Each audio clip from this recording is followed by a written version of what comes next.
ఇప్పుడు వరకు నేను చెప్పిన విలేజెస్ హైవేకి right side, that is towards Amaravati side ఉండేవి. ఇప్పుడు నేను చెప్పేది హైవేకి left side, that is Peddavadlapudi. పెద్దవడ్లపూడికి ఉన్న జాగ్రఫికల్ అడ్వాంటేజ్ ఏంటంటే ఇది Tenali to Mangalagiri state highway మీద ఉంటుంది అండ్ ఆల్సో నేషనల్ హైవేకి 5 minutes రీచబిలిటీలో ఉంటుంది. అంతేకాకుండా ఇన్నర్ రింగ్ రోడ్ ప్లాన్ ఇక్కడ నుంచి వెళ్తుంది.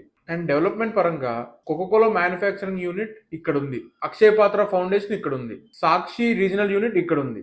ఈ విలేజ్ కి ఇంకొక వైపు బకింగ్హామ్ కెనాల్ ఫ్లో అవుతుంది. It has a good advantage of scenic beauty if it is developed as a Vietnamese floating market as promised by Chandrababu Naidu గారు. ఈ విలేజ్ కి చిన్న పొలిటికల్ అడ్వాంటేజ్ కూడా యాడ్ అవుతుంది. ఎందుకంటే మంగళగిరి కాన్స్టిట్యున్సీ నుంచి ఐటీ మినిస్టర్ అయిన లోకేష్ గారికి స్ట్రాంగెస్ట్ ఓట్ బేస్ ఉన్న విలేజ్ ఇది. అంతేకాకుండా తెనాలి నుంచి నాదెండ్ల మనోహర్ గారు తెనాలి టు మంగళగిరి హైవేని 4 lane చేస్తాను అని చెప్పి వాళ్ళ మేనిఫెస్టోలో ప్రామిస్ చేశారు. ఇక్కడ మైనర్ డిసడ్వాంటేజ్ ఏంటంటే ఇక్కడ గ్రౌండ్ వాటర్ బాగా ఉండడం వల్ల రేట్స్ 2 to 3 crores వరకు నడుస్తున్నాయి. అండ్ ఇక్కడ మేజర్ డిసడ్వాంటేజ్ ఏంటంటే ఈ పర్టికులర్ సరౌండింగ్స్ లో గ్రౌండ్ వాటర్ సాల్టీగా ఉంటుంది.